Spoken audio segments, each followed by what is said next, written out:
Hi, I'm Enchanting Nubianette. Welcome back. And if you're new to my channel, welcome. Today I'm going to focus on our economic crisis with a new story, focusing on crime that took place due to the desperacy of people who need money. So let's focus now on the story. 16 people, including juveniles, yes, underage. They were arrested in Suffolk County, Long Island. So this is where it gets very original. They were arrested because of their involvement in two organized rings that stole over £500,000 of clothing from a charity donation bins. So various bins where people go there, they give their old clothes that don't fit anymore, clothes they don't want for any reason. Sometimes even these clothes are not even in the perfect condition, but they're put in these bins. However, these goods are considered stolen and intended for the Society of St. Vincent de Paul. They were allegedly resold to exporters for nearly $200,000. Now, the defendants face charges including grand larceny and burglary. Now, the question is, YouTube family, whether these men and juveniles should be charged. So this raises a complex ethical and even legal questions regarding their criminal intent versus economic desperation. It's a mixture of both, in my opinion. Yes, they did steal these items. It wasn't theirs. However, these were donations as well. And in desperate times, people go for desperate measures. They were not truly hurting people, but I'll continue with the story. That's my opinion. Let's continue. So here are the details. Again, 16 individuals, they faced numerous charges. And the grand larceny that they were charged with is a felony in New York when the value of anything that's stolen, that property exceeds $1,000. That's first thing. And the thieves operated systematically. They were very well planned because from November 2024 through September this year, they targeted bins on more than 70 occasions. And they even used vans to load the stolen items. And even the juveniles, because they're small in stature, they were able to go into these bins to grab the bags of clothing. Now, the thieves, according to the reports, they significantly harmed the Society of St. Vincent de Paul because those donations had dropped substantially. According to the prosecutors, the charity lost an estimated whopping $750,000. And the stolen clothes were sold to the exporters rather than being used to provide for the local residents. So in New York, the severity of grand larceny charge and the potential sentence really depends on the value of the stolen property. So in this case, the grand larceny in the fourth degree was given because the stolen property was valued between $1,000 and $3,000. So that sentence is punishable by up to 4 years in prison. Now, grand larceny in the third degree, stolen property valued between $3,000 and $50,000, that sentence is punishable by up to 7 years in prison. And then grand larceny in the second degree, the stolen property valued would be between $50,000 and $1 million. And that sentence is punishable by up to 15 years in prison. So as we know, these were clothing that people did not want. They were donating. So the Suffolk County District Attorney stated that the theft amounted to nearly $200,000 worth of clothing, which would likely fall under the grand larceny in a second degree. Now let's go back to the reasons why these men would do this in the first place. Poverty and crime. Now, research indicates that when there's an economic downturn like what we're in right now, and high unemployment where people are losing their job left from right, corporations are closing, people are not even able to save money for even 3 months, much less 6 months. This leads to an increase in crime. The economic deprivation theory states that individuals experiencing poverty or any lack of resources usually always resort to criminal behavior. And in some studies, it shows that financial crimes increase during economic crises where the criminals, they exploit vulnerabilities. So these anything in our system that's set up to help someone, just like these donated clothes, someone was going to get the idea, you know what? I have easy access to it. I'm going to utilize it and profit.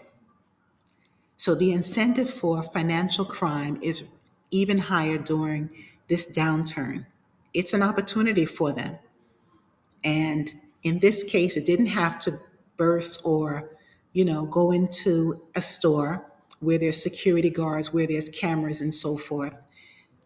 They were able to go to these bins in these locations. So in this case, however, it did involve large scale organized operation for profit in comparison to an isolated act of individuals stealing for personal survival.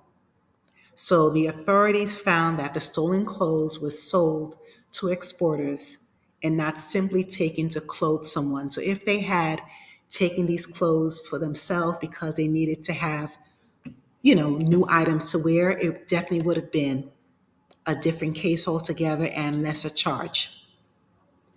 But the question is, YouTube family, should these men and juveniles be charged in the first place? This decision, though, is based on legal, ethical, and societal considerations. So these are some arguments, YouTube family, for the prosecution. This was not a petty crime, it was an organized crime. It was considered extensive because these men, they stole from a charity affiliated with the church. These clothing items were supposed to be utilized for residents and even parishioners, people who were dedicated to that county in Long Island, people who, are suffering as well and need clothing. And of course, children's clothes, people who need to have clothing to go to work and they can't afford it. And again, these men were able to profit and these juveniles were able to profit from it. Also, the theft warrants criminal charges in New York because under this law, the profit was a motive and it undermines the argument of the desperation for basic necessities. So, because they gained money from it, and this took place for about a year, it was ongoing crimes committed. It was also a harm to charity, according to authorities.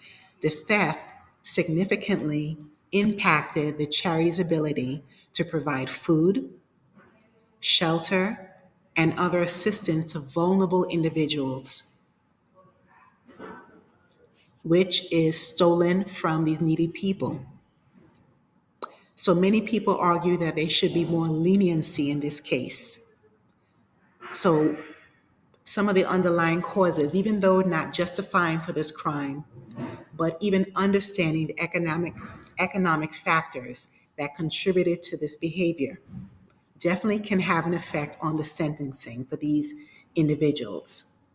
And of course, because some of the criminals were juveniles, it definitely says that the men were exploiting the younger children in this theft ring. So everyone, this is a lot to think about. When I first heard of this story, this news story, I said, again, it's very original. I haven't heard of this type of crime.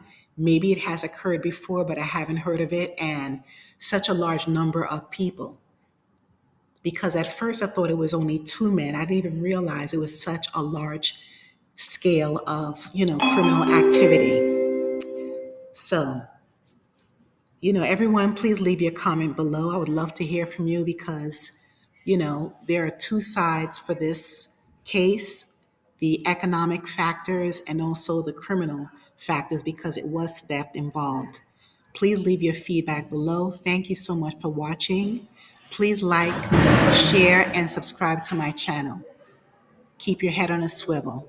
Jessica Moore. Welcome back. I'm Christine Johnson. Over a dozen people arrested on Long Island accused of stealing from the poor in what officials call a shameful and massive criminal goodwill ring. Authorities say security cameras captured the suspects stealing 500,000 pounds of clothing right out of donation bins. Carolyn Gussoff has the video. The good deed of donating clothing was meant to help someone in need, but watch who was getting there first. You thought you've seen everything. Could you believe people would steal from a clothing bin and that they figure out a way to make money? Suffolk County officials say a disgraceful scene was played out hundreds of times over the last year. Thieves shoving their entire body into donation bins, then emptying them of clothing intended for people in need. We didn't know who was doing it, prior to the investigation. They uncovered all of this, and every time they filled us in on what was going on, we were just shaking our head. St. Vincent de Paul Society officials say they went to law enforcement after years of donations. Their main source of revenue for the poor dramatically dropped. They started tracking the bags.